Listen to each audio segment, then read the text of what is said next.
चेतन नाम रूप सजी सचेतन मोर पिताम्बर आप पिछाने चेतन जो चेतन जो चेतन जो समान विशेषण दो विध सत्य सुजान समाने दो विध सत्य सुजान समाने चेतन जो चेतन जो चेतन जो समान विशेषण। पंडित पीताम्बर जी महाराज की जय। साधु निश्चलदास जी महाराज की जय। रणबसो महास्वामी महाराज की जय। जय नमः पार्वती पति शिव हर हर हर महादेव। जय शुद्ध ब्रह्म जय जय शुद्ध ब्रह्म जय जय जय शुद्ध ब्रह्म। ಎಲ್ಲರಿಗೂ ಶರಣ. ಅಪ್ಪಾಜಿಯವರ ಶರಣ.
ಸದ್ಗುರು ಶ್ರೀ ಶುದ್ಧ ಬ್ರಹ್ಮಣೇ ನಮಃ.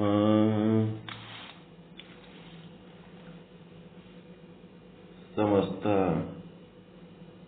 ಶುದ್ಧ ಬ್ರಹ್ಮ ಸ್ವರೂಪರಲ್ಲಿ ಅನಂತ ಅನಂತ ಪ್ರಣಾಮಗಳು.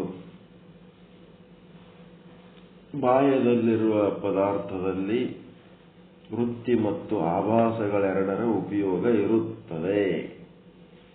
ಬಾಯದಲ್ಲಿ ಅಂತಂದ್ರ ಈ ಶರೀರ ಬಿಟ್ಟು ಹೊರಗೆ ಬ್ರಹ್ಮಾಂಡ ಅಂತೇನದಲ್ಲ, ಇದು ಪಿಂಡಾಂಡವನ್ನ ಹೊರತುಪಡಿಸಿ ಬ್ರಹ್ಮಾಂಡ ಅಂತೇನದ, ಬ್ರಹ್ಮಾಂಡದ ಪದಾರ್ಥಗಳಲ್ಲಿ ವೃತ್ತಿ ಮತ್ತು ಆಭಾಸ ಇವೆರಡರದ್ದು ಉಪಯೋಗ ಇರ್ತದ ಅನ್ನುವಂಥದ್ದು ವಿಷಯಾಂಕ 189, ದೋಹ 116, ಶ್ರೀ ವಿಚಾರ ಸಾಗರ ಸಾಧು ನಿಶ್ಚಲ್ ದಾಸ್ಜಿಯವರ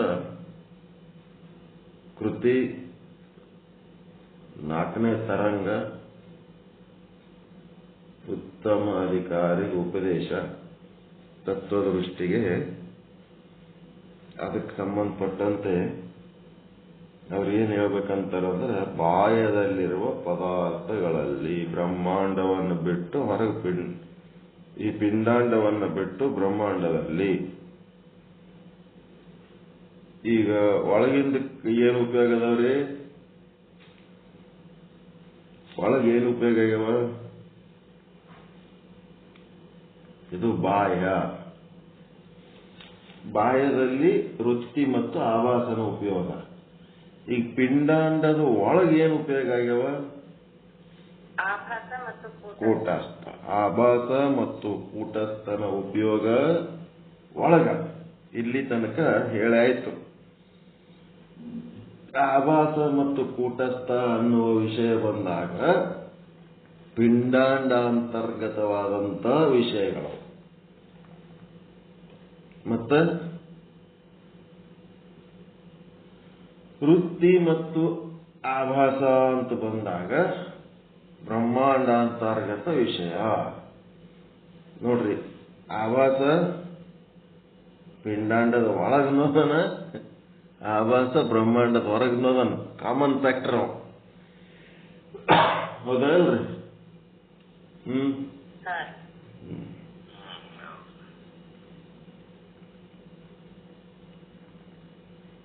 ಬಾಯದಲ್ಲಿರುವ ಪದಾರ್ಥದಲ್ಲಿ ವೃತ್ತಿ ಮತ್ತು ಆಭಾಸಗಳೆರಡರ ಉಪಯೋಗ ಇರುತ್ತದೆ. ಘಟದ ಉದಾಹರಣೆ ಸಹಿತವಾಗಿ ಅದರಲ್ಲಿನ ಅಜ್ಞಾನ ಆವೃತವು ಹೇಳಲ್ಪಡುತ್ತದೆ. ಘಟದ ಉದಾಹರಣೆಯಲ್ಲಿ ಏನ್ ಹೇಳ್ತಾರೆ? ಅಜ್ಞಾನದ ಆವೃತ್ತಿ ಹೆಂಗ? ಬಾಯದಲ್ಲಿರುವ ಅಂದ್ರೆ ಶರೀರದಿಂದ ಬಾಯದಲ್ಲಿದ್ದ ಅಂದ್ರೆ ದೇಹದಿಂದ ಹೊರಗೆ ಅಂದ್ರೆ ಬ್ರಹ್ಮಾಂಡ ಅಂತರ್ಗತ.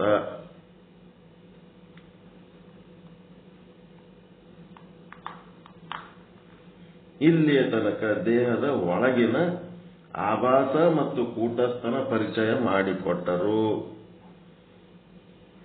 ಈಗ ಆಭಾಸನನ್ನು ಕೂಟಸ್ಥನನ್ನು ಪ್ರಕಾಶ ಮಾಡುತ್ತಾನೆ ಹೊರತು ಕೂಟಸ್ಥನನ್ನು ಆಭಾಸ ಪ್ರಕಾಶ ಮಾಡುವುದಿಲ್ಲ. ಮೊದಲಿನ ವಿಚಾರ ಇದು ಎಂಬ ವಿಚಾರವನ್ನು ಹೇಳಿ, ಈಗ ದೇಹಕ್ಕಿಂತಲೂ ಭಿನ್ನವಾಗಿರುವ ಅಂದರೆ ಬಾಯದಲ್ಲಿರುವ ಪದಾರ್ಥಗಳಲ್ಲಿ ವೃತ್ತಿಯದು ಉಪಯೋಗವಿದೆ. ವೃತ್ತಿದೇನು ಉಪಯೋಗದರೆ?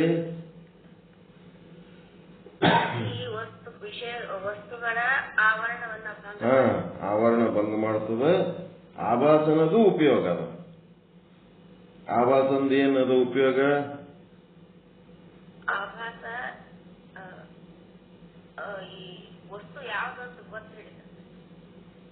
ಅಯಾಂ ಘಟ, ಘಟಪಟಾದಿಗಳ ಜಡ ವಸ್ತುಗಳನ್ನ ಆಭಾಸ ಏನ್ ಮಾಡ್ತದ? ಗುರುತಿಸ್ತದ. ಹೀಗಾಗಿ ಹೇಗೆ ಇದೆ ಅಂದ್ರೆ, ಇದು ಹ್ಯಾಂಗ ಉಪಯೋಗದಪ್ಪ ಅಂದ್ರೆ, ಘಟದ ಉದಾಹರಣೆ ಸಹಿತವಾಗಿ ಅದರಲ್ಲಿರುವ ಅಜ್ಞಾನ ಆವೃತವು ಹೇಳಲ್ಪಡುತ್ತದೆ. ಇಲ್ಲಿ ಅವರು ಅಜ್ಞಾನದ ವಿಚಾರವನ್ನು ಹೇಳಿಕೊಂಡಾರ. ನಾವು ಇಲ್ಲಿ ತನ ಏನ್ ತಿಳ್ಕೊಂಡಿವಿ? ಅವೆರಡೇ ತಿಳ್ಕೊಂಡಿವಿ. ವಸ್ತುವನ್ನು ಗುರುತಿಸೋದು, ಜಡ ವಸ್ತುವನ್ನು ಗುರುತಿಸೋದು, ಆವರಣ ಭಂಗ ಮಾಡೋದು. ಇಲ್ಲಿ ಅವ್ರಿಗೆ ಏನ್ ಮಾಡ್ಬೇಕಾಗ್ಯದ, ಅಜ್ಞಾನದ ವಿಷಯವನ್ನ ಫೋಕಸ್ ಮಾಡ್ಬೇಕಾಗ್ಯದ, ಬೆಳಕು ಮಾಡ್ಬೇಕಾಗ್ಯದ. ಅದಕ್ಕೆ ಈ ರೀತಿ ಸಮಾಧಾನವಿರುತ್ತದೆ. ಚೇತನದ ಸ್ವರೂಪದಿಂದ ಭಿನ್ನವಾಗಿಯೂ ಸತ್ ಅಸತ್ವದಿಂದ ವಿಲಕ್ಷಣವಾಗಿಯೂ ಇರುವ ಯಾವ ಅಜ್ಞಾನವು, ಅದಕ್ಕೆ ಅಜ್ಞಾನದ ಲಕ್ಷಣಗಳು. ಮೊದಲ ಜ್ಞಾನದ ಲಕ್ಷಣಗಳು ಹೇಳಿದ್ರು, ಈಗ ಅಜ್ಞಾನದ ಲಕ್ಷಣಗಳು ಏನು? ಚೇತನ ಸ್ವರೂಪದಿಂದ ಭಿನ್ನವಾಗಿದೆ, ಚೇತನ ಸ್ವರೂಪದಿಂದ ಭಿನ್ನವಾಗಿದೆ, ಸತ್ ಮತ್ತು ಅಸತ್ ಎರಡಕ್ಕೂ ವಿಲಕ್ಷಣವಾಗಿದೆ. ಇದನ್ನ 9 ರೀತಿಲಿಂತ ಶಾಸ್ತ್ರದಲ್ಲಿ ಪರೀಕ್ಷಿಸಲಾಗಿ ಸತ್ತು ಎನ್ನಲು ಬಾರದು, ಅಸತ್ತು ಎನ್ನಲು ಬಾರದು, ಸದಸತ್ತು ಎನ್ನಲು ಬಾರದು, ಬ್ರಹ್ಮದಿಂದ ಭಿನ್ನ ಎನ್ನಲು ಬಾರದು, ಬ್ರಹ್ಮದಿಂದ ಅಭಿನ್ನ ಎನ್ನಲು ಬಾರದು, ಬ್ರಹ್ಮದೊಡನೆ ಭಿನ್ನ ಎನ್ನಲು ಬಾರದು, ಸಾವಯವ ಎನ್ನಲು ಬಾರದು, ನಿರವಯವ ಎನ್ನಲು ಬಾರದು, ಸಾವಯವ ನಿರವಯವ ಎನ್ನಲು ಬಾರದು. ಇವು 9 ಸ್ಯಾಂಪಲ್. ಆದ್ರೆ ಈ ಲಕ್ಷಣಗಳು ಇನ್ನ ನೀವು ಎಷ್ಟಾದ್ರೂ ಮಾಡ್ಕೊತ ಹೋಗ್ಬೋದು. ಎರಡೆರಡು ಕನ್ಫ್ಯೂಸ್ ಅದಾವಲ್ರಿ, ಎಲ್ಲೆಲ್ಲಿ ದ್ವಂದ್ವ ಬರ್ತಾವ. ದ್ವಂದ್ವ ಬಂದಾಗ ನೀವೇನ್ ಮಾಡ್ಬೇಕು, ಈ ರೀತಿ ಹೇಳೋದು ಬರ್ಬೇಕು. ಈ ಪರಮಾತ್ಮ ಅಂದ ಕೂಡ್ಲೇನೆ ಪರಮಾತ್ಮ ಹೆಂಗದ? ನನ್ನ ನಿರಾಕಾರ. ನಿರಾಕಾರ ಇದ್ಮೇಲೆ ಮತ್ತೆ ಆಕಾರ ಇದ್ದವ ಯಾರು? ಆಕಾರ ಇದ್ದವನು ಅವನು ಯಾವುದಿಲ್ಲ, ಅವನು ಬಿಟ್ಟು ಮತ್ತೆ ಯಾವ ವಸ್ತುನೇ ಇಲ್ಲ ಈ ಜಗತ್ತಿನೊಳಗೆ. ಎಲ್ಲ ಆಕಾರಗಳು ಅವನೇ ಆಗ್ಯಾನ ಇಲ್ರಿ. ಅವನ್ ಬಿಟ್ಟು ಏನದ? ಆಕಾರದನನ್ನು ಹಂಗಿಲ್ಲ, ನಿರಾಕಾರ ಅನ್ನಂಗಿಲ್ಲ, ಸಾಕಾರ ನಿರಾಕಾರನೂ ಅನ್ನಂಗಿಲ್ಲ. ಮತ್ತ ಪರಮಾತ್ಮ ಹೆಂಗದನ? ನಿಶ್ಶಬ್ದ ಅದನ. ಸಾಕಾರ ನಿರಾಕಾರ. ಮತ್ತ ಅವನು ಶಬ್ದ ನಿಶ್ಶಬ್ದ. ಹೇಳಕ್ ಬರ್ತದಿಲ್ಲ? ಪರಮಾತ್ಮ ನಿಶ್ಶಬ್ದ ಅದನ. ಮತ್ತ ಶಬ್ದ ಯಾರು ಬದು? ಅವಂದೇ. ಶಬ್ದನೂ ಅವನೇ, ನಿಶ್ಶಬ್ದನೂ ಅವನೇ. ಶಬ್ದ ಅನ್ಲಿಕ್ಕೂ ಬರಲ್ದು, ನಿಶ್ಶಬ್ದ ಅನ್ಲಿಕ್ಕೆ ಬರಲ್ದು. ನಿಶ್ಶಬ್ದ ಅಂದ್ರ ಶಬ್ದ ರೂಪದಾಗದನ, ಶಬ್ದ ಅಂದ್ರ ನಿಶ್ಶಬ್ದ ರೂಪದಾಗದನ. ಶಬ್ದ ನಿಶ್ಶಬ್ದ ಎರಡೂ ಅನ್ಲಿಕ್ಕೂ ಬರಲ್ಲು. ಮತ್ತೆ ದ್ವಂದ್ವಗಳು ಹಿಂಗೆ ಗುರುತಿಸ್ಕೋತ ಹೋಗಿ ರೂಢಿ ಮಾಡ್ಕೋಬೇಕು.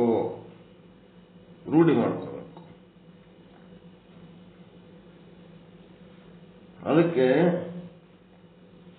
ಇಲ್ಲಿ 9 ವಿಧಗಳಿಂದಲೂ ವಿಚಾರಿಸಲಾಗಿ ಅವೆಲ್ಲಕ್ಕೂ ವಿಲಕ್ಷಣವಾದ ಅಜ್ಞಾನ.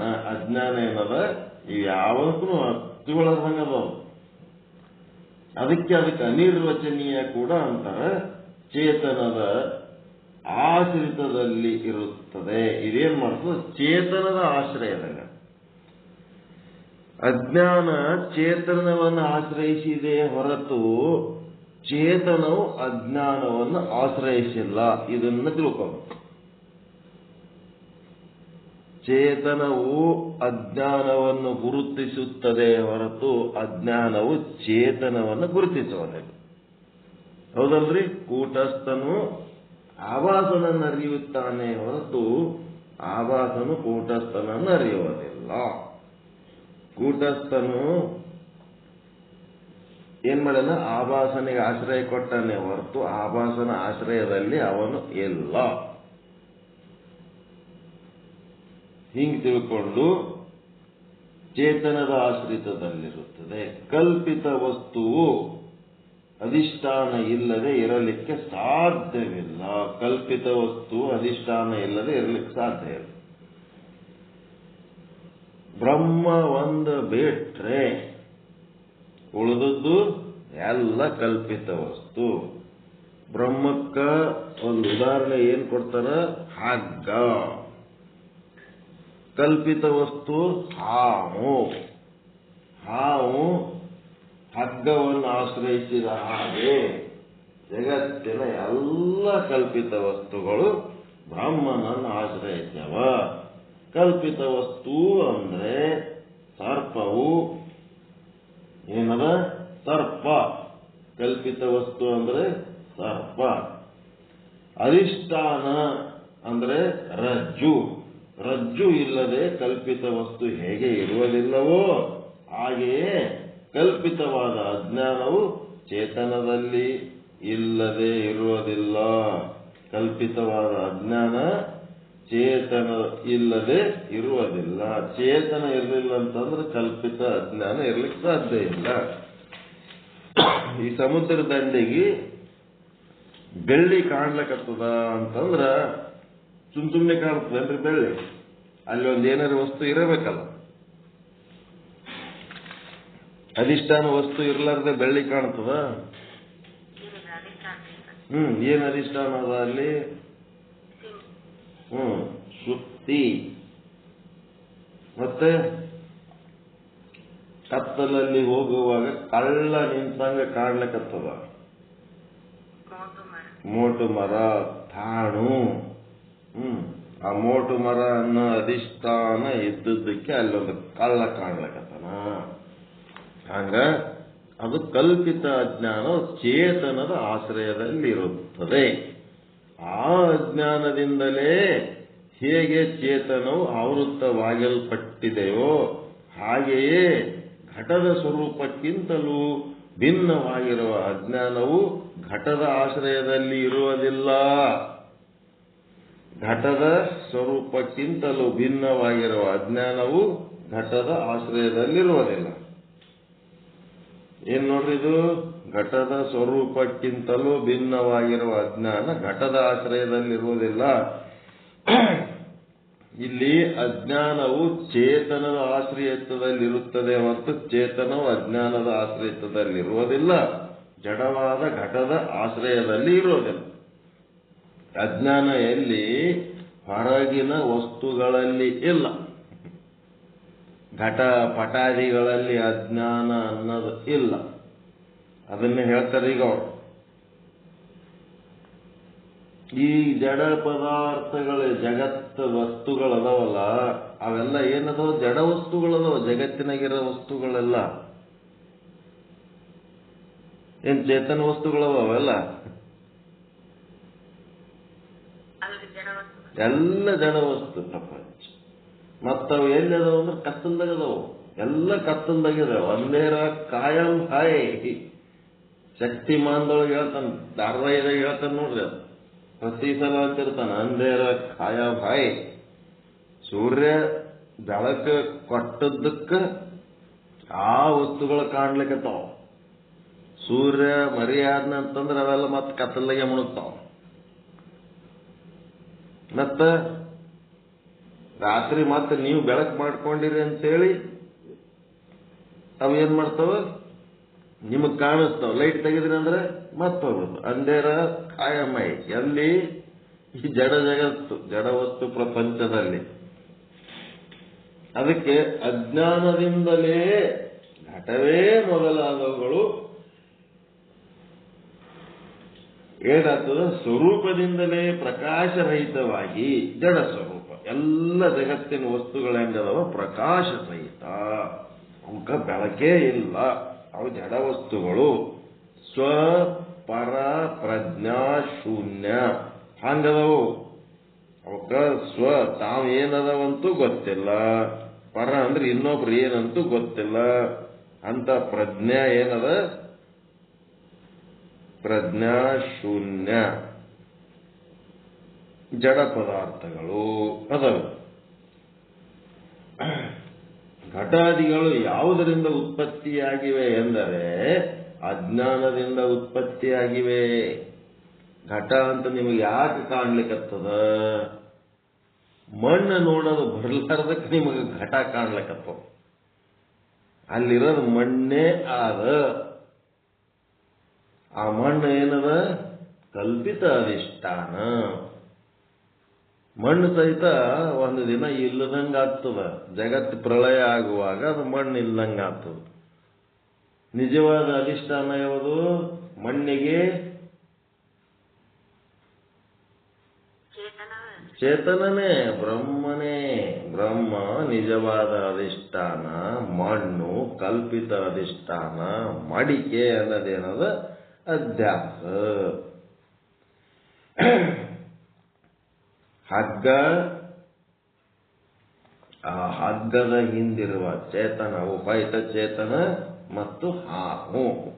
ಹಾವು ಎಂಬುವ ಅಧ್ಯಸ್ಥ ವಸ್ತುವಿಗೆ ಹಗ್ಗ ಏನದ ಕಲ್ಪಿತ ಅಧಿಷ್ಠಾನ.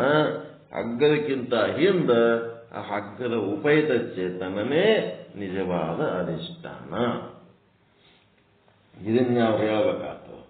ಅದಕ್ಕೆ ಅಜ್ಞಾನದಿಂದ ಈ ಜಗತ್ತು ಉತ್ಪತ್ತಿಯಾಗ್ಯದ. ಜಗತ್ತಿನೊಳಗೆ ನೀವು ಏನೇನು ವಸ್ತುಗಳು ನೋಡ್ಲಕತ್ತೀರಿ, ಆ ವಸ್ತುಗಳೆಲ್ಲ ನೀವೇನ್ ಮಾಡ್ಲಕತ್ತೀರಿ? ಜ್ಞಾನ ದೃಷ್ಟಿಯಿಂದ ನೋಡ್ತಾ ಇಲ್ಲ. ಜ್ಞಾನ ದೃಷ್ಟಿಲಿಂದ ನೋಡ್ಲಾರ್ದಕ್ಕೆ ಏನಾಗ್ಲಕತ್ತದ? ಅಜ್ಞಾನ ದೃಷ್ಟಿಯಿಂದ ನೋಡ್ಲಕತ್ತಿದ್ದಕ್ಕ ನಿಮಗ ಅವೆಲ್ಲ ನಾಮರೂಪ ಭೇದಗಳೆಲ್ಲ ಕಾಣ್ಲಿಕತ್ತವ. ಏನ್ ನೋಡಬೇಕು? ಸರ್ವಂ ಬ್ರಹ್ಮ ಅಸ್ತಿ ದೃಷ್ಟಿಯಿಂದ ನೋಡ್ಬೇಕಾಗ್ಯದ. ಸರ್ವಂ ಬ್ರಹ್ಮ ಅಸ್ತಿ ದೃಷ್ಟಿಯಿಂದ ನೋಡ್ಬೇಕಾಗ್ಯದ. ಹೆಂಗದ? ಸರ್ವಂ ಬ್ರಹ್ಮ ಅಸ್ತಿ ದೃಷ್ಟಿ ಬೇಕಂತಂದ್ರ ದೃಶ್ಯ ಸರ್ವಂ ವೃತ್ತಿ ಆಗ್ಬೇಕಾದ್ರೆ ಏನ್ ಮಾಡ್ಬೇಕು? ಸರ್ವಂ ಬ್ರಹ್ಮ ಅಸ್ತಿ ಅನ್ನುವಂತ ದೃಶ್ಯ ನಮಗೆ ಕಾಣಬೇಕಾದ್ರ ಏನಾಗಬೇಕಾಗ್ಯದ? ನಾವು ಅಹಂ ಬ್ರಹ್ಮಾಸ್ಮಿ ದೃಷ್ಟಿಕೋನದಿಂದ ನೋಡಬೇಕು. ದೃಷ್ಟಿಕೋನ, ಆಂಗಲ್ ಆಫ್ ವ್ಯೂ. ನಾನು ಬ್ರಹ್ಮ ಅದಿನಿ ಅನ್ನೋದೊಂದು ಆಂಗಲ್ನಾಗ ಅದಿರ ಇಲ್ಲ. ಆ ದೃಷ್ಟಿಕೋನ ನೀವು ಏನ್ ಮಾಡಬೇಕು? ಬಳಸ್ಕೋಬೇಕು. ಬಳಸ್ಕೊಂಡು ಆ ದೃಷ್ಟಿನಿಂದ ನೋಡಬೇಕು. ಅಜ್ಞಾನದ ಒಂದು ದೃಷ್ಟಿ, ಆಂ ಬ್ರಹ್ಮ ಎನ್ನುವುದು ಜ್ಞಾನದ ದೃಷ್ಟಿ, ಆಂ ಆಭಾಸ ಅನ್ನೋದು ಅಜ್ಞಾನದ ದೃಷ್ಟಿ. ಆಭಾಸನ ಕಣ್ಣಿಗೆ ಏನ್ ಕಾಣ್ತವ? ಜಡ ಪದಾರ್ಥಗಳು ಕಾಣ್ತವೆ. ಅಹಂ ಬ್ರಹ್ಮಾಸ್ಮಿ ಎನ್ನುವ ಜ್ಞಾನದ ದೃಷ್ಟಿಗೆ ಬ್ರಹ್ಮನೇ ಕಾಣ್ತವೆ, ಚೇತನವೇ ಕಾಣ್ತವೆ. ನಾವು ನೋಡೋ ದೃಷ್ಟಿ ಆಭಾಸನಾಗಿ ನೋಡ್ತೀವಲ್ಲ, ಆಭಾಸನಾಗಿ ನೋಡಿದ್ದಕ್ಕೆ ಏನಾಗ್ತದ? ನಾಮರೂಪಾದಿಗಳು ಭೇದಗಳು ಕಾಣ್ತಾವ. ಭೇದವಾದಿಗಳು ಯಾವ ದೃಷ್ಟಿಲಿಂದ ನೋಡ್ಯಾರ? ಈ ಜಗತ್ತಿನಾಗೆಲ್ಲ ಭೇದ ಅದ, ಭೇದ ಅದ, ಭೇದ ಅದ, ಬ್ರಹ್ಮ ಬೇರೆ, ಜೀವ ಬೇರೆ, ಜಗತ್ತು ಬೇರೆ, ಜಗತ್ತಿನೊಳಗಿರುವ ನಾನಾ ರೀತಿ ವಸ್ತುಗಳು ಬೇರೆ ಅಂಥೇಳಿ ಭೇದ ಭೇದ ಭೇದ ಮಾಡ್ತಾರಲ್ಲ ಭೇದವಾದಿಗಳು. ಈ ಭೇದವಾದದ ಉಪಯೋಗ ತೆಕ್ಕೊಂಡಿರ ಇಲ್ಲ? ಬಜಾರ್ದಾಗ ಹೋಗ್ತೀರಿ, ಗೋಧಿ ತಗೊಂಡ್ಬರ್ತೀರಿ, ಜೋಳ ತರ್ತೀರಿ, ಟೊಮಾಟೊ ತರ್ತೀರಿ, ಮತ್ತಿನ್ನೇನೋ ಕಾಯಿಪಲ್ಯ ತರ್ತೀರಿ. ಎಲ್ಲ ಓಸು 20 ತರ ಟಮಾಟ ಅದಾವ, 20 ತರ ಗೋಧಿ ಅದಾವ, 20 ತರ ಜೋಳ ಅದಾವ, ಮತ್ತಿನ್ನೇನೋ 20 ತರ ಐಟಮ್ಗಳು ಅದಾವ. ಅವ ಹೇಳ್ತಾನ, ಇದು ಅಲ್ಲಿ ತರ್ಸಿವ್ರಿ, ಇದು ಇಲ್ಲಿ ತರ್ಸಿವ್ರಿ, ಇದ್ರ ರೇಟ್ ಹಿಂಗದರಿ, ಅದ್ರ ರೇಟ್ ಹಂಗದರಿ, ವೆರೈಟಿ ವೆರೈಟಿ ವೆರೈಟಿ ಹೇಳ್ತಾನೆ ನಿಮಗ. ಅವೆಲ್ಲ ಬೇಡ, ನಾವು ಜ್ಞಾನ ದೃಷ್ಟಿಲಿಂತ ಅಭೇದವಾದಿಗಳದೀವಿ, ಯಾವಾದರೆ ಕೊಡುವ ತಿಳಕೆ ಏನದೇ ಹಾಕೊಂಡ್ಬರ್ತೀರ ಬಜಾರ್ದಾಗ? ವೆರೈಟಿ, ಕ್ವಾಲಿಟಿ, ಕ್ವಾಂಟಿಟಿ, ರೇಟ್ ಎಲ್ಲ ನೋಡ್ತೀರ ಇಲ್ಲ? ಅದೇನು ಉಪಯೋಗ ತಕ್ಕೊಂಡಿಲ್ಲ ನೀವು? ಭೇದ ಅಂತಂದ್ರೆ ಕೆಟ್ಟತ್ತೆ ಯಾಕೆ ತಲೆಯಾಗಿ ಇಟ್ಕೊಂಡ್ರಿ? ಎಲ್ಲ ಒಟ್ಟು ಒಂದೇ ಮಾಡಿ ನೋಡ್ಬೇಕಂತಂದ್ರೆ ಪಾರಮಾರ್ಥಿಕ ದೃಷ್ಟಿಲಿಂತ ಎಲ್ಲ ಒಟ್ಟು ಒಂದೇ. ವ್ಯಾವಹಾರಿಕ ಜಗತ್ತಿನೊಳಗೆ ಭೇದ ಬೇಕಲ್ಲ.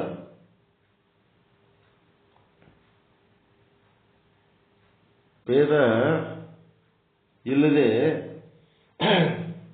ಹೆಂಗ?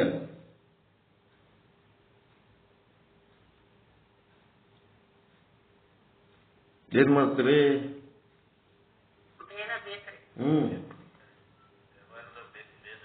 ಭೇದ ಬೇಕು ವ್ಯಾವಹಾರಿಕ ಬದುಕಿನೊಳಗೆ. ಅದಕ್ಕೆ ಭೇದದ ಉಪಯೋಗನೂ ಅದ, ಅಭೇದದ ಉಪಯೋಗನೂ ಅದ. ಯಾವ್ದು ಎಲ್ಲಿ ಉಪಯೋಗ ಮಾಡ್ಬೇಕನ್ನೋದು ಇದು ನಮ್ಮೊಳಗೊಂದು ವಿವೇಕ ಅಂತ ಇರಬೇಕು.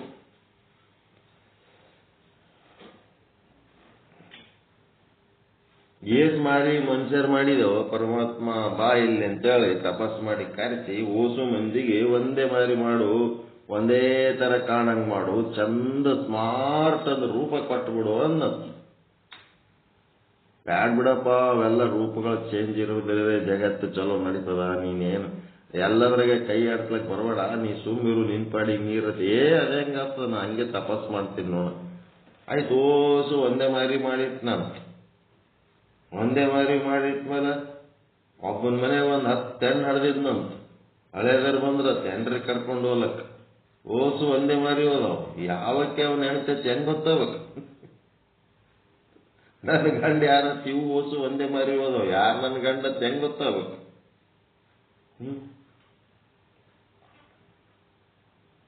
ನಮ್ಮ ಕ್ಲಾಸ್ 8th 9th 10th ಒಬ್ಬ ವಿಶ್ವಾಸ, ಇನ್ನೊಬ್ಬ ವಿಲಾಸ ತಿದ್ರು. ಇಬ್ರು ಅವಳಿ ಜವಳಿ, ಏನು ಚೇಂಜ್ ಇಲ್ಲ, ಸೇಮ್ ಟು ಸೇಮ್.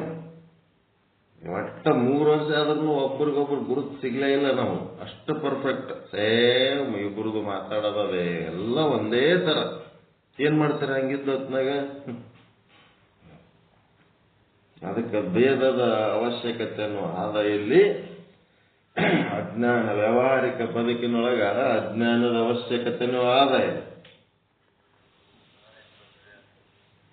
ಅಜ್ಞಾನ ಇಲ್ಲ ಅಂತಂದ್ರೆ ಎಲ್ಲ ಓಟು ಬ್ರಹ್ಮ ಬ್ರಹ್ಮ ಅನ್ಕೋತ್ ಕೂತ್ರೆ ಅಂತಂದ್ರ ಬ್ರಹ್ಮ ಇರೋದು ಒಳಗ ಶಂಭುಲಿಂಗನ ಗಂಭೀರ ಸುಖವನ್ನು ಅನುಭವಿಸುವುದಕ್ಕೆ ಬ್ರಹ್ಮ ಬೇಕು. ಬಳಸದಿರು ಅದ್ವೈತವನ್ನು ಬಾಯದೊಳು. ಇದೆಲ್ಲ ಓಟು ಹೊರಗೆ ಬಳಸ್ಲಕ್ಕಾದ್ರೆ ವ್ಯಾವಹಾರಿಕ ಬದುಕಿನೊಳಗ ಇದು ಅಷ್ಟೊಂದು ಸೂಕ್ತ ಅಲ್ಲ. ಅದಕ್ಕೆ ಅಜ್ಞಾನದಿಂದಲೇ ಘಟವೇ ಮೊದಲಾದವುಗಳು ಪ್ರಕಾಶರಹಿತವಾಗಿವೆ. ಸ್ವರೂಪದಿಂದಲೇ ಪ್ರಕಾಶರಹಿತ ಜಡ ಅದಾವ, ಜಡ ಸ್ವರೂಪವಾಗಿ ರಚಿಸಲ್ಪಟ್ಟಿರುತ್ತವೆ. ಘಟಾದಿಗಳು ಯಾವುದರಿಂದ ಉತ್ಪತ್ತಿಯಾಗಿವೆ ಅಂದರೆ ನಮ್ಮ ಅಜ್ಞಾನದ ದೃಷ್ಟಿ, ಅಜ್ಞಾನದಿಂದ ಆವಾಸನ ದೃಷ್ಟಿಕೋನದಿಂದ ಹಿಂಗಾಗ್ತವ.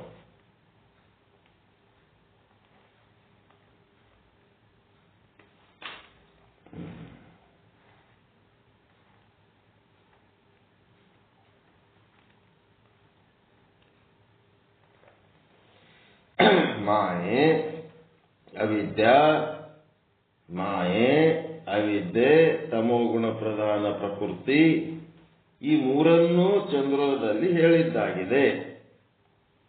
ಮಾಯೆ ಏನದ? ಇಡೀ ವಿಶ್ವಕ್ಕೆ ಒಂದೇ, ಎಲ್ಲರ ಬಲ್ಲಿ ಇರೋದು ಟೋಟಲ್ ಮಾಡಿದ್ರ ಎಲ್ಲರ ಹತ್ರ ಒಳಗ ಅವಿದ್ಯೆ ಅಂತ ಒಂದದ. ಎಲ್ಲರ ಅವಿದ್ಯೆಗಳನ್ನ ಒಟ್ಟುಗೂಡಿಸಿದ್ರೆ ಮಾಯೆ. ಎಲ್ಲ ಸ್ಥೂಲ ಶರೀರಗಳನ್ನು ಒಟ್ಟುಗೂಡಿಸಿದ್ರೆ ಈಶ್ವರನ ಸ್ಥೂಲ ಶರೀರಕ್ಕೆ ಏನಂತಾರ? ವಿರಾಟ. ಈಶ್ವರನ ವಿರಾಟ ಶರೀರ ಅಂದ್ರೆ ಎಲ್ಲಾ 84 ಲಕ್ಷ ಜೀವರಾಶಿಗಳ ಸ್ಥೂಲ ಶರೀರಗಳ ಮೊತ್ತ. ಎಲ್ಲ 84 ಲಕ್ಷ ಜೀವರಾಶಿಗಳ ಸೂಕ್ಷ್ಮ ಶರೀರಗಳ ಮೊತ್ತ ಅಂತಂದ್ರೆ ಈಶ್ವರನ ಹಿರಣ್ಯ ಗರ್ಭ. ಈಶ್ವರಂದು ಹಿರಣ್ಯ ಗರ್ಭ, ಜೀವಿಗಳದು ಸೂಕ್ಷ್ಮ ಶರೀರ. ಈಶ್ವರಂದು ವಿರಾಟ ಶರೀರ, ಜೀವಿಗಳದು ಸ್ಥೂಲ ಶರೀರ. ಎಲ್ಲ ಜೀವಿಗಳೊಳಗಿರುವ ಕಾರಣ ಶರೀರ ಅಂದ್ರೆ ಅದೇನಂತಿರಲ್ಲ, ಅವಿದ್ಯೆ, ಅಜ್ಞಾನ. ಇದೆಲ್ಲ ಓಟು ಟೋಟಲ್ ಮಾಡಿ 84 ಲಕ್ಷ ಜೀವರಾಶಿಗಳ ಅವಿದ್ಯೆಗಳ ಮೊತ್ತ ಈಶ್ವರನಲ್ಲಿ ಏನ್ ಅನಿಸ್ಕೊತದ? ಮಾಯೆ ಅನಿಸ್ಕೊತದ. ಈಶ್ವರನ ಅಜ್ಞಾನ ಶರೀರ ಮಾಯೆ. ಕಾರಣ ಶರೀರ ಅಂದ್ರೆ ಅವಿದ್ಯೆ. ಅವಿದ್ಯೆಗಳ ಮೊತ್ತನೇ ಮಾಯೆ. ಅದಕ್ಕೆ ಮಾಯೆ ಅಂತಂದ್ರೆ ಈಶ್ವರನಲ್ಲಿರುವ ಇಡೀ ಬ್ರಹ್ಮಾಂಡಕ್ಕೆ ಎಲ್ಲರಿಗೆ ಸಂಬಂಧಪಟ್ಟಂಥದ್ದು ಮಾಯೆ. ಪಿಂಡಾಂಡದೊಳಗಿರೋದು ಅವಿದ್ಯೆ. ಈ ಬ್ರಹ್ಮಾಂಡ ಪಿಂಡಾಂಡಗಳನ್ನಲ್ಲದೆ ಇದು ಸತ್ವಗುಣ. ಇಡೀ ಬ್ರಹ್ಮಾಂಡದೊಳಗಿರುವ ಮಾಯೆಯನ್ನ ನೋಡೋದು ಸತ್ವಗುಣ. ಒಂದು ಜೀವಿ ಒಳಗಿರುವ ಅವಿದ್ಯೆಯನ್ನು ನೋಡೋದು ರಜೋಗುಣ. ಮಲೀನ ಸತ್ವಗುಣ ಅಂತಾರ ಅದಕ್ಕೆ. ಅದು ಶುದ್ಧ ಸತ್ವಗುಣ. ಶುದ್ಧ ಅಂತಂದ್ರೆ ಒಂದು ಏಕ ಅಖಂಡ. ಇದೇನದ ಭೇದ ಮಾಡಿ ನೋಡೋದು ಮಲೀನ ಸತ್ವಗುಣ. ಈಗ ನಾನು ಒಂದೇನೋ ತಪ್ಪು ಮಾತಾಡಿದೆ, ತಪ್ಪು ಕೆಲಸ ಮಾಡಿದೆ. ನೀವು ಮಾಯೆಯ ದೃಷ್ಟಿಯಿಂದ ಅವನು ಮಾಡಿದ್ದು ತಪ್ಪು, ನಾನು ಮಾಡಿದ್ದು ತಪ್ಪು, ಯಾರು ಮಾಡಿದ್ದೋ ತಪ್ಪು ಅಂತೇಳಿ ಮಲೀನ ಸತ್ವಗುಣದಿಂದ ಒಂದು ವ್ಯಕ್ತಿಗೆ ಅದನ್ನು ಆರೋಪ ಮಾಡದೆ ನಾವೇನ್ ಮಾಡಬೇಕು? ಯಾರೇ ತಪ್ಪು ಮಾಡಿದ್ರು ನಾನು ಮಾಡಿದಂಗೆ ಅದರಾಗ, ನಾನು ತಪ್ಪು ಮಾಡಿದ್ರು ಉಳಿದವರೆಲ್ಲ ಮಾಡಿದಂಗೆ. ಇದು ಸತ್ವಗುಣದ ಕೆಲಸ. ಇದು ಸತ್ವಗುಣದ ಕೆಲಸ. ಇಲ್ಲಿ ನಾನು ತಪ್ಪು ಮಾಡ್ಲಿಕ್ಕೆ ಅವಕಾಶ ಅದ ಅಂತಂದ್ರ ರೂಲ್ಸ್ಗಳು ಸರಿಗಿಲ್ಲ. ರೂಲ್ಸ್ ಬಂದೋಬಸ್ತ್ ಇತ್ತು ಅಂತಂದ್ರೆ ತಪ್ಪು ಹೆಂಗ್ ಮಾಡ್ತಾರ್ರಿ?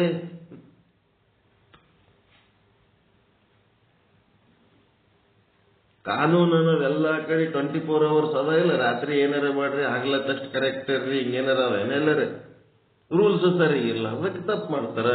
ತಪ್ಪು ಮಾಡಿದ್ರೆ ಹೊರಗೆ ಹಾಕಿದ್ರು ಏನಾಗ್ತದ? ಹೊರಗೆ ಬರ್ತೀವಿ ಹೇಳಿ, ಏನ್ ದೊಡ್ಡ ವಿಷಯ ಅದು?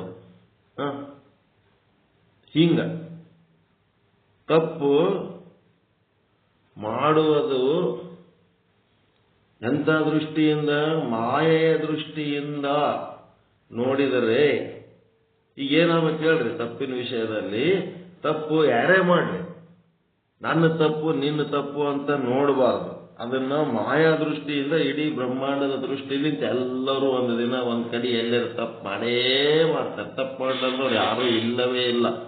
ಪರಿಪೂರ್ಣ ಪರಮಾತ್ಮ ಅಂತೂ ಒಬ್ಬನೇ ಅದನ್ನ ತಪ್ಪು ಮಾಡ್ಲಾರ. ಉಳಿದವರೆಲ್ಲರೂ ತಪ್ಪು ಮಾಡೋದಕ್ಕೆ ಮನುಷ್ಯರಾಗಿ ಹುಟ್ಟ್ಯಾರ ಅಂತ ಈ ರೀತಿ ವಾದ. ಅದಕ್ಕೆ ಈ ತಪ್ಪಿನಿಂದ ಏನಾಗಬೇಕಾಗ್ಯದ? ತಪ್ಪಿತಸ್ಥನನ್ನು ಹಿಡಿದು ಶಿಕ್ಷಾ ಕೊಟ್ಟು ಜೈಲಿಗೆ ಹಾಕಿ ಮಾಡಿದ್ರೆ ಅದು ಯಾವ ದೃಷ್ಟಿ? ಅವಿದ್ಯಾ. ಅವನಿಗೊಬ್ಬನಿಗೆ ತಪ್ಪಿತಸ್ಥನನ್ನಾಗಿ ಮಾಡಿ ಅವನಿಗೆ ಶಿಕ್ಷೆ ಕೊಟ್ಟರದ ಅವಿದ್ಯಾ. ಈಗೇನಾಗಬೇಕಾಗ್ಯದ? ತಪ್ಪ ಆಗ್ಯದಲ್ಲ, ಅದು ಅವನ ತಪ್ಪು ನಮ್ಮ ತಪ್ಪು ಅನ್ನೋದು ಬಿಟ್ಟು ಆ ತಪ್ಪಿನಿಂದ ಎಲ್ಲರೂ ಪಾಠ ಕಲಿಯೋದು ಯಾವುದದು? ಮಾಯೆ. ಮಾಯೆಯ ದೃಷ್ಟಿಯಿಂದ ಎಲ್ಲರೂ ಪಾಠ ಕಲಿಬೇಕು. ಒಬ್ಬರು ತಪ್ಪು ಮಾಡಿದ್ರೆ ಅದರಿಂದ ಯಾರಿಗೆ ತ್ರಾಸ ಆಗ್ತದ, ಯಾರಿಗೆ ಕಷ್ಟ ಆಗ್ತದ, ಯಾರಿಗೆ ನಷ್ಟ ಆಗ್ತದ, ಯಾವ ರೀತಿ ಅದು ನಮ್ಮನ್ನು ದಾರಿ ತಪ್ಪಿಸ್ತದ, ಇದನ್ನು ತಿಳ್ಕೊಳ್ಳೋದು. ತಪ್ಪನ್ನು ತಪ್ಪನ್ನಾಗಿ ನೋಡಬೇಕೇ ಹೊರತು ತಪ್ಪನ್ನು ಅವರು ತಪ್ಪು ಇವರು ತಪ್ಪು ಅಂತೇಳಿ ಒಬ್ಬ ವ್ಯಕ್ತಿನ ಆರೋಪ ಮಾಡೋದ್ರ ಬದಲಿ ಒಂದು ತಪ್ಪು ಸೃಷ್ಟಿಯಾಗ್ಯದ ಅಂತಂದ್ರೆ ಆ ತಪ್ಪಿನಿಂದ ಏನಾಗ್ಯದ? ಎಲ್ಲರೂ ಪಾಠ ಕಲಿಬೇಕು. ತಪ್ಪು ಮಾಡ್ಲಕ್ಕ ಈ ಜಗತ್ತಿನಾಗ ಅವಕಾಶ ಇದ್ದಿದ್ದಕ್ಕೆ ತಪ್ಪಾಗ್ಯದ. ಅವಕಾಶ ಇದ್ದಿದ್ದಿಲ್ಲ ಅಂದ್ರೆ ಹೆಂಗ್ ತಪ್ಪು ಮಾಡ್ತಿದ್ರು?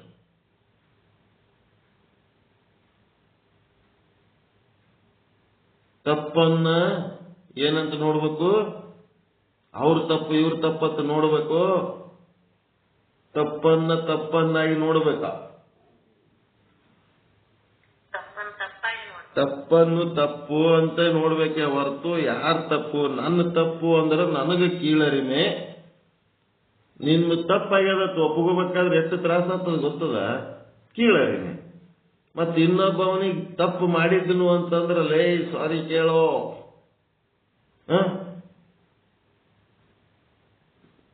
ಇನ್ನೊಂದು ಸಾರಿ ತಪ್ಪು ಮಾಡಂಗಿಲ್ಲ ಅಂತ ಬರೆದು ಕೊಡೋ, ಮಾಡಿದ ತಪ್ಪಿಗೆ ಶಿಕ್ಷೆ ಅನುಭವಿಸು. ಮತ್ತ ನಿನ್ನ ತಪ್ಪಿನಿಂದ ಏನು ಕಷ್ಟ ನಷ್ಟ ಆಗ್ಯದ ಅದಕ್ಕೆಲ್ಲ ನೀನು ಭರಿಸು, ಕಟ್ಟು ದಂಡ. ಇದೆಲ್ಲ ಯಾವ ದೃಷ್ಟಿ? ಅವಿದ್ಯಾ ದೃಷ್ಟಿ. ಅವಿದ್ಯೆಯ ದೃಷ್ಟಿಯಿಂದ ಒಬ್ಬ ವ್ಯಕ್ತಿಯನ್ನ ಆರೋಪಿಯನ್ನಾಗಿ ಮಾಡಿ ಅವನಿಗೆ ಕಷ್ಟ ನಷ್ಟಗಳ ದಂಡ ಕಟ್ಟಿಸೋದು ಅವಿದ್ಯಾ ದೃಷ್ಟಿ. ತಪ್ಪಾಗ್ಯದಪ್ಪ, ಇದರಿಂದ ಇಂಥ ತಪ್ಪು ಮಾಡಿದ್ರೆ ಹಿಂಗ ಆಗ್ತದ ಅಂತೇಳಿ ಎಲ್ಲರೂ ಪಾಠ ಕಲಿಬೇಕಲ್ಲ. ಆ ಪಾಠ ಕಲಿಯೋದು ಏನದ, ಅದು ಮಾಯಾ ದೃಷ್ಟಿ. ಎಲ್ಲಾ ಅವಿದ್ಯೆಗಳು ನೆಟ್ಟಗಾಗಬೇಕಲ್ಲಿ. ತಮೋಗುಣ ಪ್ರಧಾನ ಪ್ರಕೃತಿ ಏನದ, ತಪ್ಪರ ಮಾಡ್ರಿ ಒಪ್ಪರ ಮಾಡ್ರಿ, ನಮ್ಗೇನ್ ಮಾಡೋದು? ನಾವು ನೀವು ಏನ್ ಹೇಳ್ದಂಗೆ ಕೇಳ್ತೀವಿ ಅಷ್ಟೇ. ಜಡ ವಸ್ತುಗಳು ಏನ್ ಮಾಡ್ತಾವ? ಶರೀರ, ಬ್ರಹ್ಮಾಂಡದಲ್ಲಿರೋ ಜಡ ವಸ್ತುಗಳು ನೀವು ಹೆಂಗ್ ಬಳಸ್ಕೊತೀರಿ? ಜಡ ವಸ್ತುಗಳ ಪಾತ್ರ ಹೆಂಗಿರ್ತದ ಅಂತಂದ್ರ,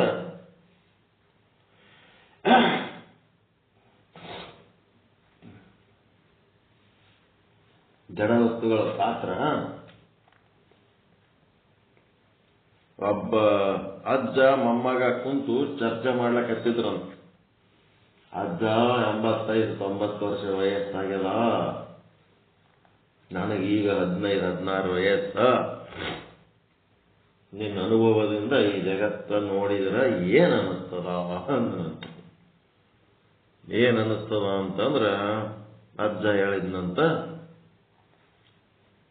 2 ಘನಘೋರ ಸಿಂಹಗಳ ಮಧ್ಯೆ ಘನಘೋರ ಯುದ್ಧ ನಡೆದಂಗೆ ಕಾಣಿಸ್ಲಕತ್ತದ. 2 ಬಲಿಷ್ಠವಾದ ಸಿಂಹಗಳ ಮಧ್ಯೆ ಯುದ್ಧ ನಡೆದಂಗ, ಜಗಳ ನಡೆದಂಗೆ ಕಾಣಿಸ್ತದಪ್ಪ, ಫೈಟಿಂಗ್ ನಡೆದಂಗೆ ಕಾಣಿಸ್ತದ.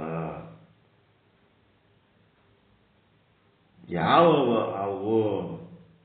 ಒಂದು ಸತ್ಯದ್ದು, ಇನ್ನ ಒಂದು ಅಸತ್ಯದ್ದು, ಅಥವಾ ಒಂದು ನ್ಯಾಯದ್ದು, ಇನ್ನ ಒಂದು ಅನ್ಯಾಯದ್ದು ಅಂತ ಏನಾರ ಅನ್ಕೋ. ಹೌದಾ ಅನ್ನಂತ. ಮುಂದ ಮೊಮ್ಮಗ ಅಷ್ಟಕ್ಕೆ ಬಿಡ್ಲಿಲ್ಲ, ಅಜ್ಜ ಕೇಳಿದ್ನಂತ, ಮತ್ತ ಯಾವ ಸಿಂಹ ಗೆದಿತ್ತದ, ನ್ಯಾಯದ ಗೆದಿತ್ತದ ಅನ್ಯಾಯದ ಗೆದಿತ್ತದ ಅಂತ ಕೇಳಿದ್ನಂತ. ಅದಕ್ಕ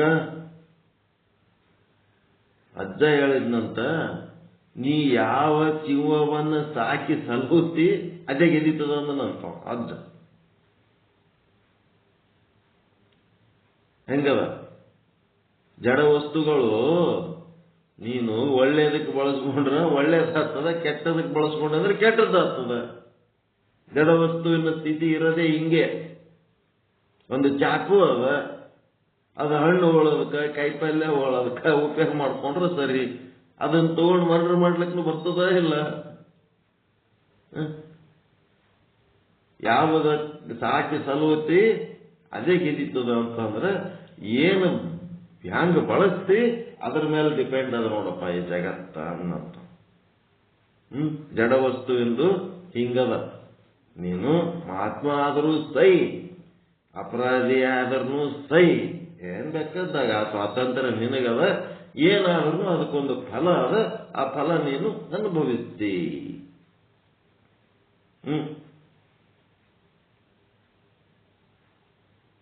ಹೆಂಗದ ನೋಡ್ರಿ.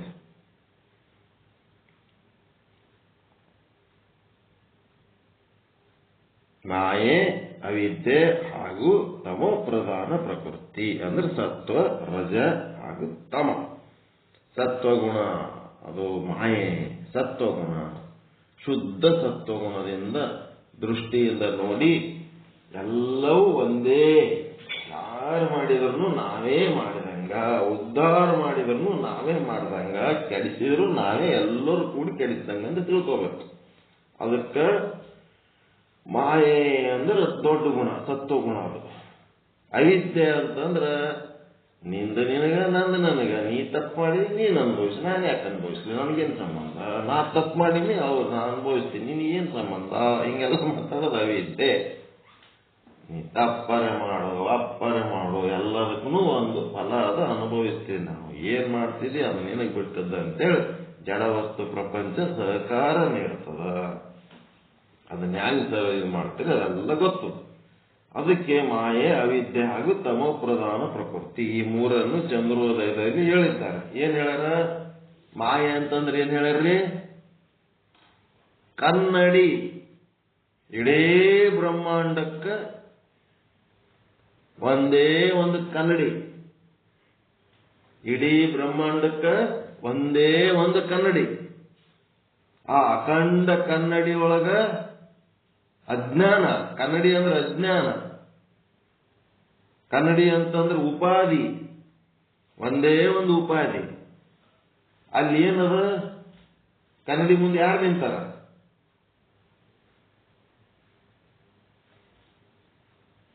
ಕನ್ನಡಿ ಮುಂದೆ ಯಾರು ನಿಂತಾರ್ರಿ? ಬ್ರಹ್ಮ ನಿಂತಾನ. ಬ್ರಹ್ಮ.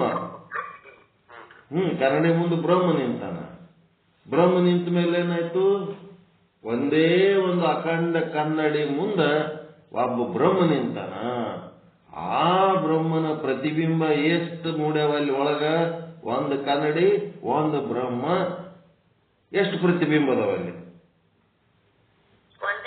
ಒಂದೇ ಪ್ರತಿಬಿಂಬ. ಅಖಂಡ ಕನ್ನಡಿ. ಎಲ್ಲ ಇಡೀ ಬ್ರಹ್ಮಾಂಡದೊಳಗೆ ಒಂದೇ ಒಂದು ಬ್ರಹ್ಮನ ಪ್ರತಿಬಿಂಬ. ಅದೇನು ಅಂದ್ರೆ ಸಾತ್ವಿಕ ದೃಷ್ಟಿ, ಶುದ್ಧ ಸತ್ವಗುಣ.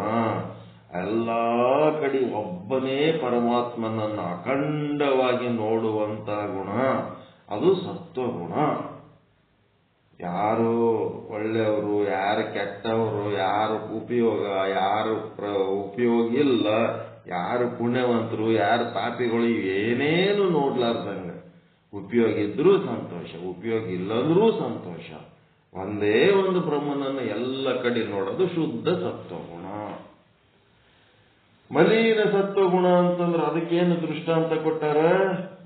ಆ ಕನ್ನಡಿ ಏನದ ಅಂದ್ರೆ ಬರೀ ಒಂದೇ ಕನ್ನಡಿ ಇಲ್ಲ, ಅದು ದಾಪತ್ತ ಕೆಳಗೆ ಬಿದ್ದಾವ. ಯಾವಾಗ? ರಜೋಗುಣದ ಪ್ರಕೃತಿಯೊಳಗ ಆ ಕನ್ನಡಿ ಕೆಳಗೆ ಬಿದ್ದದ. ಕನ್ನಡಿ ಕೆಳಗೆ ಬಿತ್ತಂದ್ರೆ ಏನಾಗ್ತದ? ಚೂರ್. ಏಸು ಚೂರ್ ಆಗ್ಯದ ಇಲ್ಲಿ? ಬಾಳ ಅಂದ್ರೆ ಏಸು 84 ಲಕ್ಷ. 84 ಲಕ್ಷ ತುಕಡಿ ಆಗ್ಯಾವ. ಒಂದೊಂದು ತುಕಡಿ ಒಳಗನು ಒಂದೊಂದು ಬ್ರಹ್ಮನ ಪ್ರತಿಬಿಂಬ. ಪ್ರತಿಬಿಂಬ ಅನೇಕ, ಬಿಂಬ ಎಷ್ಟು ಅದಾವ? ಒಂದೇ ಬ್ರಹ್ಮನ 84 ಲಕ್ಷ ಅವಿದ್ಯೆಗಳ ಒಳಗೆ. ಅದೇನದ? ಒಂದೇ ಒಂದು ಅಖಂಡ ಕನ್ನಡಿ ಅನ್ನೋದು ಉಪಾಧಿ, ಮಾಯಾ ಕನ್ನಡಿ ಅದ. ಈಗ 84 ಲಕ್ಷ ತುಕಡಿ ಕನ್ನಡಿಗಳದಾವಲ್ಲ, ಕನ್ನಡಿ ತುಕಡಿಗಳು, ಇವು 84 ಲಕ್ಷ ಅವಿದ್ಯೆಗಳು. ಎಲ್ಲ 84 ಲಕ್ಷ ಅವಿದ್ಯೆಯ ಕನ್ನಡಿ ಒಳಗ ಬ್ರಹ್ಮನ 84 ಲಕ್ಷ ಪ್ರತಿಬಿಂಬಗಳದವೆ. ಆದರೆ ಬಿಂಬ ಸ್ವರೂಪನಾದ ಬ್ರಹ್ಮ ಏನ್ ಮಾಡ್ಯಾನ? ಒಬ್ಬನೇ ಅದನ. ಮುಂದ ತಮೋಗುಣ ಪ್ರಧಾನ ಪ್ರಕೃತಿ.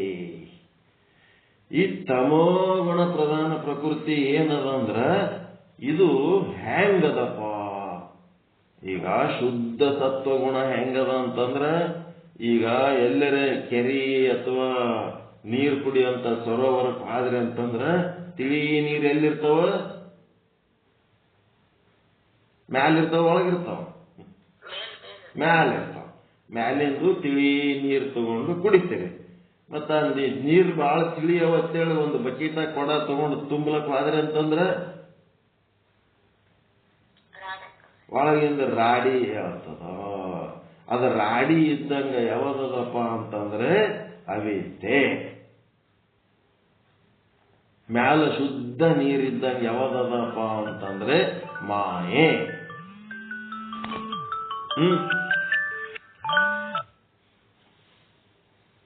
ಹೌದಾ? ಮತ್ತ ಅದರ್ಕಿನ ಕೆಳಗ ರಾಡಿ ನೀರಿನ ಕೆಳಗ ಏನದಲ್ಲಿ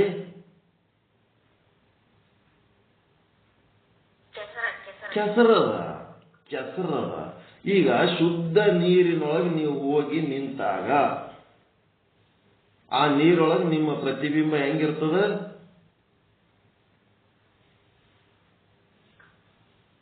ಶುದ್ಧ ನೀರಿನೊಳಗೆ ನಿಮ್ಮ ಪ್ರತಿಬಿಂಬ ಹೆಂಗಿರ್ತದೆ? ನಿಮ್ಮ ಮುಖ ಹೆಂಗ ಕಾಣಿಸ್ತದ? ಸ್ವಚ್ಛ ಕಾಣ್ತದಿಲ್ಲ? ನಿರ್ಮಲವಾದ ನಿಶ್ಚಲವಾದ ನೀರಿನಲ್ಲಿ ನಿಮ್ಮ ಮುಖ ಸ್ವಚ್ಛವಾಗಿ ಕಾಣ್ತದೆ. ಮುಂದ ಮಲಿನ ಸತ್ವಗುಣ ಅಂದ್ರೆ ರಜೋಗುಣ, ಕನ್ನಡಿ ಒಡೆದು ತುಕಡಿ ಆಗಿ ನೀನು ನಾನು ನಂದು ನಿಂದು ಅಂತೇಳಿ ಪರಮಾತ್ಮನ ಸಂಗಟೆ ಪಾರ್ಟಿಷನ್ ಮಾಡ್ಲಕತ್ತೀವಿ ನೋಡು.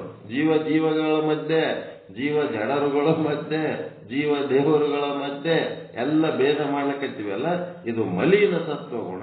ಆ ಮಲಿನ ಸತ್ವಗುಣದೊಳಗ ಆ ರಾಡಿ ನೀರೊಳಗೆ ನಿಮ್ ಪ್ರತಿಬಿಂಬ ಆದ ಇಲ್ಲ? ಅದ. ಆದ್ರೇನದ? ಸ್ಪಷ್ಟ ಇಲ್ಲ. ನೀವು ಸತ್ವಗುಣಿಗಳಾದ್ರಿ ಅಂತಂದ್ರೆ ನಿಮ್ಮ ಪ್ರತಿಬಿಂಬ ಬ್ರಹ್ಮನ ಪ್ರತಿಬಿಂಬ ಶುದ್ಧವಾಗಿ ಕಾಣಬಹುದು. ನಿಮ್ಮದು ಮಲಿನ ಸತ್ವಗುಣ ಇಟ್ಟುಕೊಂಡಾಗ ನಿಮ್ಮ ಪ್ರತಿಬಿಂಬ ಅಸ್ಪಷ್ಟವಾಗಿ ರಾಡಿ ನೀರಿನಲ್ಲಿ ಮುಖ ನೋಡಿದ ಹಾಗೆ, ನಾನು ನೀನು ನಂದು ನಿಂದು ಅಂತೇಳಿ ಕಚ್ಚೇವು ಅಂತಂದ್ರೆ ರಾಡಿ ನೀರ ಮುಖ ನೋಡ್ದಂಗ. ಮತ್ತು ಮುಂದೇನದ? ತಮೋಗುಣ ಪ್ರಧಾನ ಪ್ರಕೃತಿ, ಪಂಚಮಹಾಭೂತಗಳು ಮತ್ತು ಪಂಚಮಹಾಭೂತಗಳಿಂದಾದ ಎಲ್ಲ ವಸ್ತು ಪ್ರಪಂಚ, ಸೂರ್ಯ ಚಂದ್ರಾದಿ ನಕ್ಷತ್ರಗಳು, ಆಕಾಶ ಕಾಯಗಳು ಏನೇನದವ ಎಲ್ಲ ಓಸು ಏನದವ ತಮೋಗುಣ ಪ್ರಧಾನ ಪ್ರಕೃತಿ ಅದವ. ಈ ತಮೋಗುಣ ಪ್ರಧಾನ ಪ್ರಕೃತಿ ಏನದವಪ್ಪ ಅಂತಂದ್ರೆ ಇದ್ರೊಳಗೆ ಕೆಸರಿನೊಳಗೆ ನಿಮ್ಮ ಪ್ರತಿಬಿಂಬ ನೋಡ್ಲಿಕ್ಕೆ ಸಾಧ್ಯ ಅದ ಏನ್ರಿ? ರಾಡಿ ನೀರಾಗ ಪ್ರತಿಬಿಂಬ ಕಾಣ್ಬೋದು, ಕೆಸರಾಗಿ ನಿಮ್ ಪ್ರತಿಬಿಂಬ ಕಾಣ್ತದೇನು? ಅದ್ರೊಳಗೆ ಬ್ರಹ್ಮನ ಪ್ರತಿಬಿಂಬ ಸಾಧ್ಯ ಅದ ಏನು? ಇಲ್ಲ. ಅದು ಏನ್ ಮಾಡ್ಯಾನ ಬ್ರಹ್ಮ? ಅವಗ ಒಳಗ ಪ್ರತಿಬಿಂಬ ಕಾಣ್ಲಿಕ್ಕೆ ಹೋಗಿಲ್ಲವ. ಅವ ಏನ್ ಮಾಡ್ಯಾನ? ಸುಮ್ಮನೆ ಹಿಂಗ ಸ್ಪರ್ಶ ಮಾಡ್ಯಾನಷ್ಟೆ. ಬ್ರಹ್ಮ ಆ ಕೆಸರಿನಂದ ಇರುವಂತ ಅಜ್ಞಾನದ ವಸ್ತುಗಳೇನದವಲ್ಲ, ಸ್ವಪರ ಪ್ರಜ್ಞಾ ಶೂನ್ಯವಾದಂತ ಜಡ ವಸ್ತುಗಳೇನದವಲ್ಲ, ಅವುಗಳಿಗೆ ಬ್ರಹ್ಮನ ಬಿಂಬ ಪ್ರತಿಬಿಂಬದ ವ್ಯವಹಾರ ಇಲ್ಲಲ್ಲಿ. ಬ್ರಹ್ಮನ ಒಂದು ಸ್ಪರ್ಶ ಅಷ್ಟೆ. ಬ್ರಹ್ಮನ ಒಂದು ಸ್ಪರ್ಶ. ಏನೋ ಮೆತ್ತಗ ಒಂದ್ ಕಡೆ ಬ್ಯಾಸರ ಬಂದೋ ಜಡ್ಡಾಗೋ ನೀವು ಬಿದ್ದಿರ್ತೀರಿ. ಬದ್ದೊತ್ನಾಗ ನಾನು ಬಂದೆ, ನಾನು ನೋಡಿದ ಕೂಡಲೇ ನಿಮ್ಗೇನಾಗ್ತದ? ಖುಷಿ ಆಗ್ತದ ಇಲ್ಲ? ಎದ್ದು ಜಡ್ಡಾಗಿ ಮನ್ಯಾಗ ಗಂಡ ಏನಾರ ಮಾಡು ಅಂದ್ರೆ ಇಲ್ರಿ, ಏನಾರ ಹೊರಗಿನ ತೊಗೊಂಬರ್ರಿ, ನನ್ನ ಏನು ಮಾಡಕ್ಕಾಗಲ್ಲ, ಬಹಳ ತ್ರಾಸ ಆಗತ್ತದ ಅಂತ ಹೊಳ್ಯಾಡ್ಕೋತ ಬಿದ್ದವರು ಟಕ್ಕತ್ ಮನೆಯೊಳಗೆ ಬಂದಿನಿ ಅಂತಂದ್ರ ಎದ್ದು ಕೂತು ಬಿಡ್ತೀರಿ. ಅಪ್ಪಾಜಿ ಬಂದ ಕೂತ್ ಏನ್ ಮಾಡ್ತೀರಿ? ಎದ್ದು ನಿಂತು ಬಿಡ್ತೀರಿ. ಏನ್ ಬರ್ರಿ ಮುಖ ತೊಳ್ಕೊ, ಸ್ನಾನ ಮಾಡಿ, ಊಟ ಮಾಡಿ, ಅದು ಮಾಡಿ, ಅಡಿಗೆ ಮಾಡಿ. ಅದು ಎಲ್ಲಿದ್ ಬಂತ ಚೈತನ್ಯ? ಅದು ಪಾದಕ್ಕೆ ಬಂದು ನಮಸ್ಕಾರ ಮಾಡಿಬಿಟ್ರಿ ಅಂದ್ರೆ ನಿಮ್ ಜಡ್ಡ ಎಲ್ಲ ಕಿತ್ಕೊಂಡು ಹೋಗಿ ಮನುಷ್ಯನ ಜಡ್ಡ, ಮೈಯನ ಜಡ್ಡ ಎಲ್ಲ ಹೋಗಿ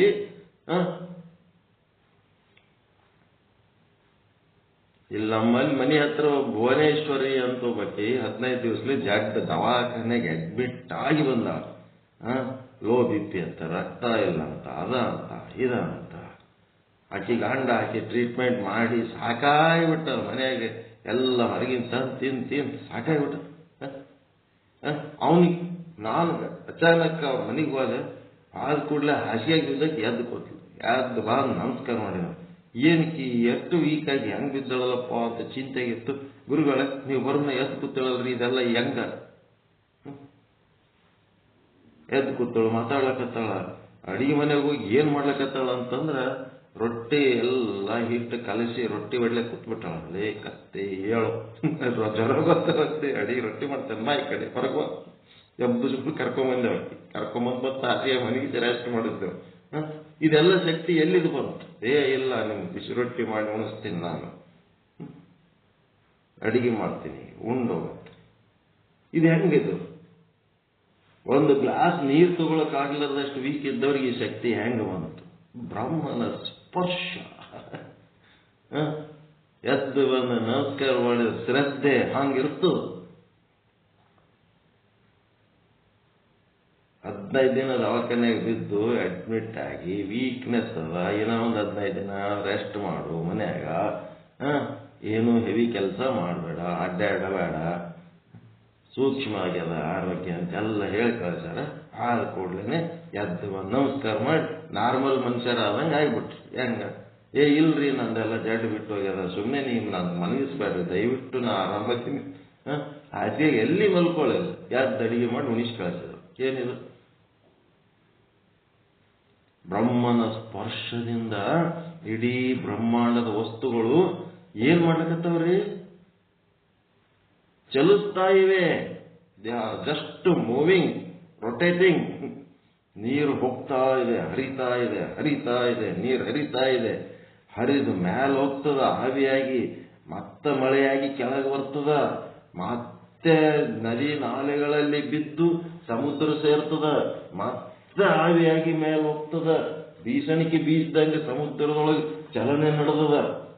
ಸಮುದ್ರದಾಗ ಹೋಗಿ ಕುಂತು ನೋಡ್ರಿ, ಆ ಮಗದ ಸುಮ್ಮನೆ ಕೂಡಂಗಿಲ್ಲ, ಒಂದೇ ಸವನ್ ಗುಮ್ಮುತ್ತದ ಬಂದು ತೆರೆಗಳ ರೂಪದಲ್ಲಿ ಬಂದು ಒಟ್ಟ ಸುಮ್ಮನಿರೋದು. ಬಸ್ನಾಗ ಬಗ್ಲ ಕೂತವ್ರು ಗುಮ್ಲಕತ್ರ ಅಂದ್ರೆ ಹೆಂಗಾಗ್ತದ ನಿಮ್ಗೆ?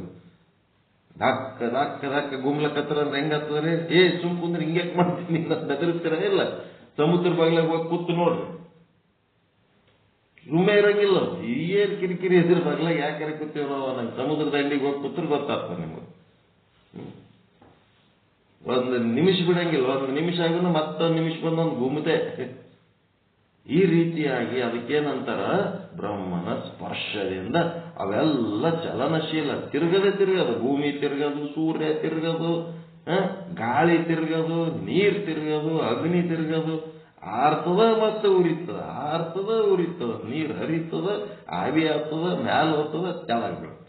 ಭೂಮಿ ಕಂಟಿನ್ಯೂಸ್ ತಿರುಗ್ತದ. ಏನೆಲ್ಲ ತನ್ನೊಳಗೆ ಬಿದ್ದದ್ದೆಲ್ಲ ತನ್ನಂಗ ಮಾಡ್ಕೊತ. ಹೆಂಗದಿದೆಲ್ಲ? ಆಕಾಶ ಕಾಯಗಳೆಲ್ಲ ತಿರುಗ್ತಾವ. ಏನು? ಬ್ರಹ್ಮನ ಒಂದು ಸ್ಪರ್ಶದಿಂದ. ಅದಕ್ಕೇನಂತಾರೆ? ತಮೋಗುಣ ಪ್ರಧಾನ ಪ್ರಕೃತಿ. ಅಲ್ಲಿ ಈಶ್ವರ ಒಡೆಯ. ಇವು ಎಲ್ಲದರದ್ದು ಚಲನೆಗೆ ಈಶ್ವರ ಒಡೆಯ. ಅವನು ಭಯಕ್ಕ ಅವೆಲ್ಲ ಕೆಲಸ ಮಾಡ್ತಾವ, ಕಂಟಿನ್ಯೂ ಕೆಲಸ ಮಾಡ್ತಾವ, ಹಗಲು ರಾತ್ರಿ ಅನ್ನದೇ ಕೆಲಸ ಮಾಡ್ತಾವ. ಅವು ಹೆಂಗ್ ಕೆಲಸ ಮಾಡ್ತಾವ, ಅವ್ರಲಿಂದ ಹೆಂಗ್ ಕೆಲಸ ಚೆಕ್ಕೊತ್ತಿ ನೋಡಪ್ಪ ಅಂತೇಳಿ ಬ್ರಹ್ಮ ಈಶ್ವರನ ಮ್ಯಾನೇಜರ್ಗೆ ಇಟ್ಟಾನ ಈ ಜಗತ್ತಿನಾಗ.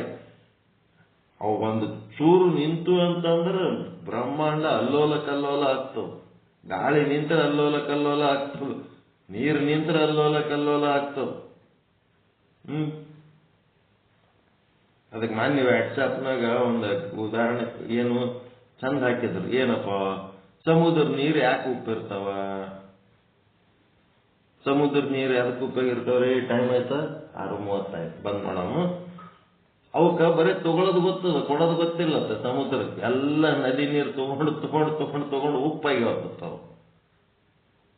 ನದಿಯ ನೀರು ಯಾಕೆ ರುಚಿ ಇರ್ತಾವಂತ?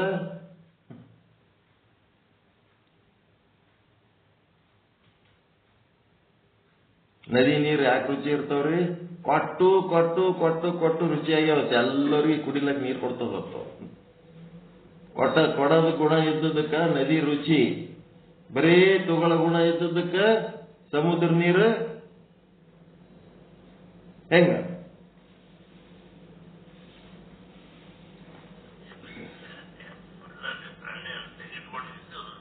ಬರೇ ಸಂಗ್ರಹ ಮಾಡ್ಕೊಂಡ್ರ ಸಮುದ್ರ ನೀರಿದ್ದಂಗಂತ, ಕೊಟ್ಕೋತಾದ್ರ ನದಿ ನೀರಂತ. ಇವು ಗಟಾರ್ ನೀರು ಅವು ಬಿಟ್ಟಿರ್ತಾರಲ್ಲ, ನಿಂತ ನೀರು ಅಂದ್ರೆ ಅವು ಏನು ದುರ್ಗಂಧ ಇರ್ತಾವಂತವು, ಕೊಡೋದು ಇಲ್ಲ ತಗೊಳ್ಳೋದು ಇಲ್ಲ, ನಿಂತು ಬಿಟ್ಟಿರ್ತಾವಂತ ಲೋಬಿ ಹತ್ರ. ಅದು ದುರ್ಗಂಧಯುಕ್ತವಾದ ನೀರು. ಈ ರೀತಿಯಾಗಿ ಈ ಮಲಿನ ಸತ್ವಗುಣ, ಶುದ್ಧ ಸತ್ವಗುಣ ಮತ್ತು ತಮೋಗುಣ ಪ್ರಧಾನ ಪ್ರಕೃತಿ, ಇವುಗಳ ಬಗ್ಗೆ ಚಂದ್ರೋದಯದೊಳಗೆ ಡಿಟೇಲ್ ಆಗಿ ಹೇಳ್ಯಾರ.